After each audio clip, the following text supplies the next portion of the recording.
Hello and welcome to the Path of Consorts. I'm Taki'h, And I'm Timo. and this is the third part to a 5-part series that we are sharing with you about fighting or avoiding fighting, actually, to be more precise. And this part is dedicated to recognizing low levels of anger that are usually present in most intimate relationships and go unrecognized, which then end up creating quite a strong level of anger and result in fighting. So, what are low levels of anger? Many times in groups I have, when we get to emotions or we're sharing about relating, there are people, those in men's bodies and women's bodies, who say, yeah, I actually have such a hard time connecting to anger, or I have such a hard time expressing anger, or I don't get angry, or I'm not angry. So either I have a hard time connecting to it or just a denial that that doesn't happen for me. So all emotions, I have plenty of videos on that already. All emotions are like weather, they're natural and will happen. Some may be more frequent than others, and you may be connected to some more consciously than others, but all will happen. So everybody will experience some form of anger at some point, which is normal and natural. So there's nothing, this is not a negative emotion.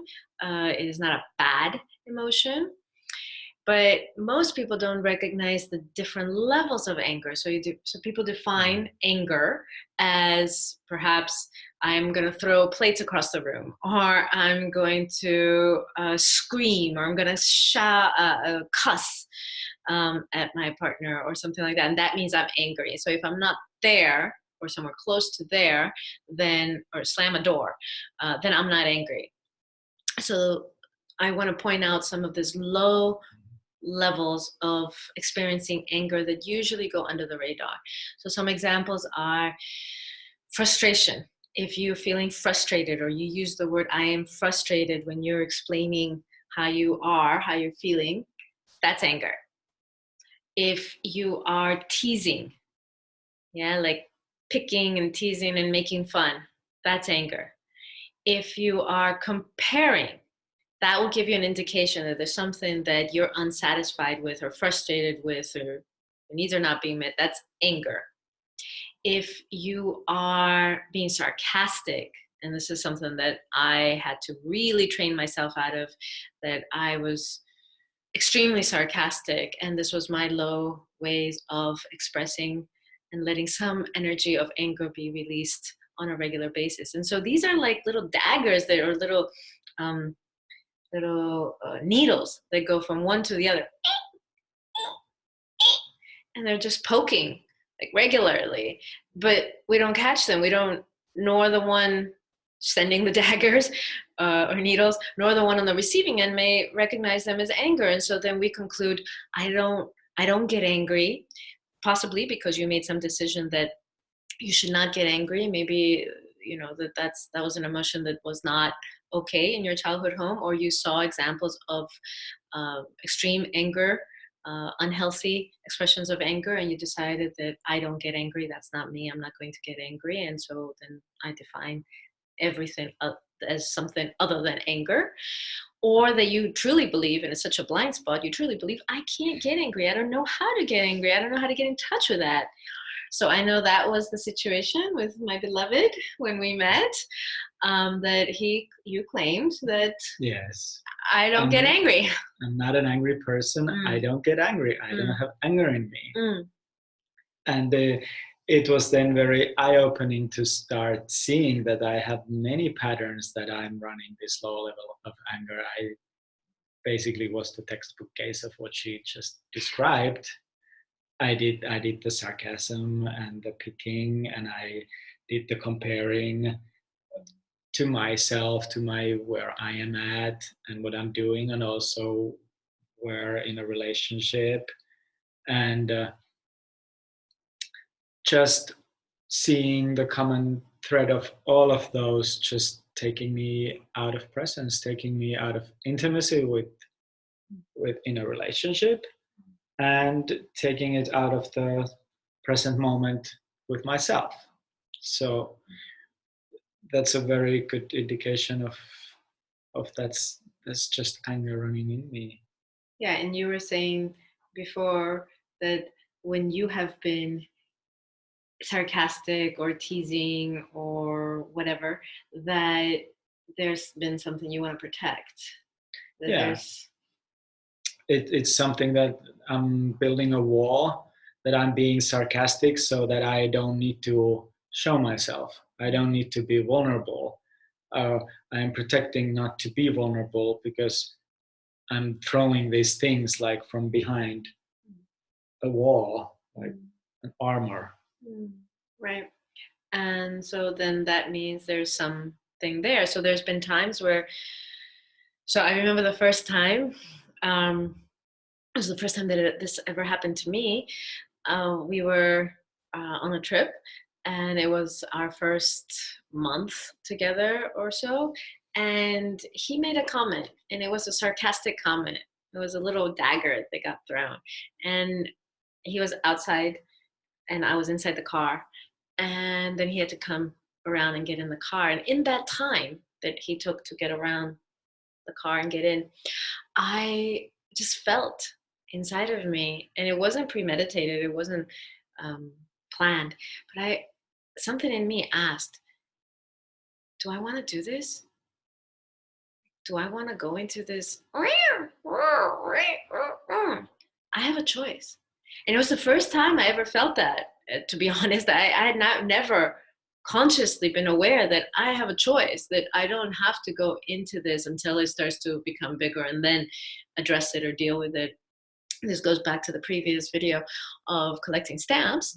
And so in that moment, I had a choice. Do I collect this stamp? But I also had a choice, like, do we engage in this low level anger or not? And this was the first seed. This was the first dagger that would get thrown in our relationship. And it was, honeymoon period, first month. And I decided, no, we don't have to do it this way. And going back to the previous video, I cleared it. Like, is this what you meant? This hurt, and what's happening? But from a place of, again, previous videos, not taking it personally, but clarifying with him what's happening. Like, did I say something that hurt you or threw you off, or that you feel whatever? And then you checked inside of you, and you're like, yeah, actually, I'm feeling frustrated about this or that or whatever. And so then we actually went to the root of it. But that dagger was in response of, I'm protecting myself. And so I'm going to be sarcastic, or I'm going to be, I'm going to tease, I'm going to, just a little, because I'm feeling that I need to put this wall up, and I need to protect myself or defend myself. So I remember that being the first moment. And since then, like, that's just what we do. We clear it, but we recognize these moments. And certainly there've been moments where I have, when I've gone into teasing or sarcasm, and then he says to me, like, he'll say something to me like, yeah, like, taking me seriously. And so he applies the golden rule. It's one of the main rules of mean what you say and say what you mean. That's what the rule is. Mean what you say and say what you mean.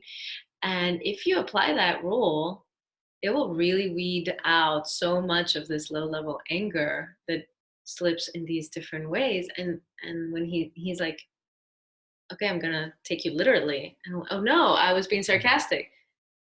Oh, you were what? Yeah, and it's so great that not only it keeps me from being sarcastic, but it also drops the other from being sarcastic, because when I take somebody who's being sarcastic literally, it's just like it's a very sobering moment. And the sarcasm has like zero room after that. It just like has no chance, because the other one's gonna feel like it just like, stupid. that flopped. Yeah, that just flopped, because the sarcasm is living off of, like, everyone kind of laughs along and like he and passes it off with the teasing or the comparing or the nitpicking, like, and so there's like a whole dynamic around it. But if you sober up and be like, really? Yeah, that actually wasn't funny. Oh. So there's moments when he's picked on me, and my body has developed, and it wasn't like this always, so of course you can develop this too. My body has developed this like knee-jerk reaction of like any like picking on me that comes my way, I'm just very quickly like, ooh, no, this doesn't feel good. Doesn't mean that I attack or I retaliate, but I just keep it off of me. Like this isn't going in. And it doesn't mean it, of course, some of it does go in, it hurts, but it's that this isn't staying here. And so immediately when he has said on a few occasions something that was picking on me, making fun of me, because the only way, we were just discussing this, the only way to make fun of somebody is to put them down. Like you can't make fun of somebody in like a positive way, right? You can only try to bring them down and make that somehow a humorous thing. So he'll say he has said something, and this has happened on a few occasions, but not many, but my body just reacts and it's like, oh, and in that moment, I call him to presence and I call him to love, and I'm like, that hurts. Stop picking on me. Stop picking on me. And I'm like, stop. And so to name it. Yeah, and because she shows her that she's hurt, that this hurt. I can feel that, and that hurts me so much that is like a slap in the face for me, that what did I do? And that's been really supportive for me to stop making fun of her, because she lets the feeling show. Yeah, so I'm not laughing along in those moments when I feel like he's picking on me or something like that.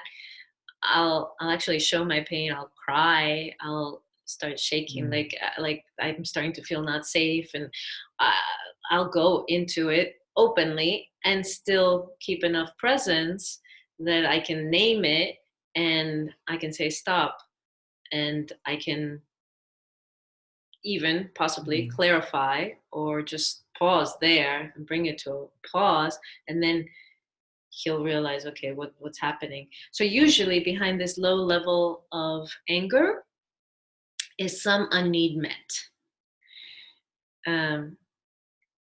Unmet need is what I meant. Unneed met. So some need that hasn't been met. Some need of mine that hasn't been met. And so then I start to zzz, zzz, zzz, and want to because I'm holding the other responsible, because I can't ask for what I want, because I can't name it, because whatever. But some truth of mine hasn't been expressed, or some need hasn't been met, and then these low levels of anger, and then they accumulate, stamp collection, and then you have the big bonfire at some point, or you just slowly grow apart. You slowly distance that armoring, that protection that comes up because that's what you're hiding behind. Then that just becomes so thick that there's no getting through it. Yeah, for me, when it comes up, it's usually that I'm wanting to do something that I can't own, that I'm not asking for. And then I start making her responsible for that, and somehow feeling justified that now I can run this low level of anger because I'm not getting what I want, that it's her fault. To recognize that. So this is another way to avoid fighting, is to eradicate, delete the low level anger, which requires you to be able to see it, to be able to name it when you're doing it, or when your partner's doing it to you, to be in a place of vulnerability and let them see how this affects you, instead of like, I have tough skin. Yeah, I can, yeah, we can laugh about that and play along. And actually, it does accumulate, and resentment builds on that. Yeah, so we hope this third part has helped you, supported you to start to see maybe some of the patterns or dynamics that are there in your relating, which then lead to fighting. That if you were able to slowly pull yourself back from this way of interacting, then you would have less fighting in your relationship. That's simple. Thank you for joining us today. Thank you.